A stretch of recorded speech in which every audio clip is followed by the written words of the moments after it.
Bonjour, dans cette vidéo, nous allons nous pencher sur les erreurs systématiques et la notion de causalité.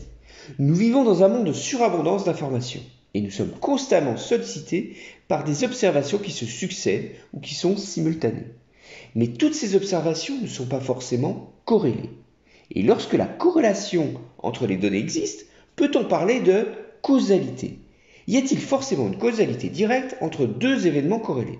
Cela demande réflexion et de se pencher sur la question. Alors, l'erreur vient du latin errare, se tromper, errer en français. Cela dit bien qu'on s'écarte, c'est-à-dire qu'on s'éloigne de la vérité. Et ces erreurs vont se nicher partout, au cœur de l'activité scientifique, lors des mesures, de l'analyse des données, de l'inférence statistique ou causale. Et puis, nous sommes humains, l'aspect psychologique est toujours présent en toile de fond. C'est ce que nous allons voir dans cette vidéo. Essayer d'éviter les confusions dans les successions de données entre corrélation et causalité. Ce sont ces confusions qui sont à l'origine principale des raisonnements fallacieux. Alors les synonymes ne manquent pas dans la langue française. On parle de contre-vérité, de canular, de ragot. Et les fameuses fake news dont on a tant parlé lors de l'élection de Donald Trump, mais pas seulement, du vote du Brexit ou dernièrement des anti-vaccins. Alors, nous ne sommes plus dans un monde scientifique du XVIIIe siècle qui était considéré comme déterministe. On parlait de probabilité alors pour quantifier une connaissance insuffisante des états du monde. Et il est clair que nous avons basculé vers un modèle probabiliste, où l'aléa, le hasard, est reconnu comme consubstantiel de notre monde. Ces aléas vont forcément introduire des erreurs, on va s'écarter du déterminisme. Alors ça pose des questions. Comment, avec cette nouvelle donne, peut-on décrire notre monde? Comment le comprendre? Et enfin, comment agir? Alors décrire, c'est observer ou expérimenter. C'est avant tout étudier les statistiques, les répartitions et les fréquences d'apparition d'un phénomène. Comprendre, c'est comme mener une enquête.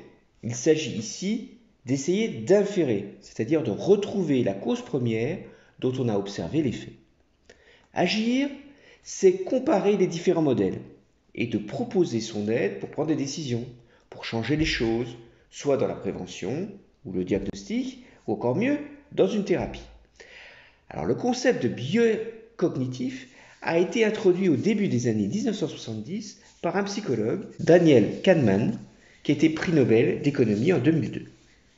Alors il définit essentiellement deux modes de pensée en faisant référence au lièvre et à la tortue. Alors le premier système, c'est le plus rapide, c'est celui de l'intuition. L'intuition se développe avec l'expérience et elle est efficace dans des situations simples, mais attention, on le sait tous, elle peut mener à des erreurs. Et c'est justement quand ces erreurs vont devenir systématiques qu'on va parler de biais. Par exemple, lorsque la face d'un dé a plus de chances de sortir qu'une autre. En français, on dit que le dé est pipé. En anglais, on dit que the dice is biased. C'est un biais. C'est une erreur qui revient systématiquement. La compétence des experts est justement de reconnaître ces biais, c'est-à-dire la limite des raisonnements automatiques. Souvent, les erreurs systématiques dues à une source particulière vont s'accumuler, alors que les erreurs aléatoires dues au hasard ont tendance à avoir des effets qui vont s'annuler. Donc oui, vous avez bien compris que le second mode de pensée, ça va être celui de la tortue ou celui des experts. Ça va être une conduite d'une pensée rationnelle. On l'a dit aussi analytique. Elle intervient quand l'intuition est insuffisante. Le fait de devoir raisonner demande de l'effort et forcément ça va prendre plus de temps. Il est urgent d'attendre, dirait la tortue. Alors, à ce stade, essayons de lister les sources de ces biais. Alors la liste va être longue, mais j'ai essayé de vous les regrouper en trois catégories. L'une mathématique, l'autre plutôt humaine, psychologique, et enfin les erreurs de méthode. La première source de biais mathématiques, on pourrait l'intituler biais statistique ou encore l'illusion de corrélation. Alors ce concept de biais a été introduit au départ avec le développement des statistiques mathématiques. Walter Walden a fait une expérience très simple, mais alors très longue. Il a lancé 26 306 fois 12 dés. Et il a observé alors la distribution des mesures, et cette répartition n'était pas symétrique. Vous la voyez un petit peu aplatie.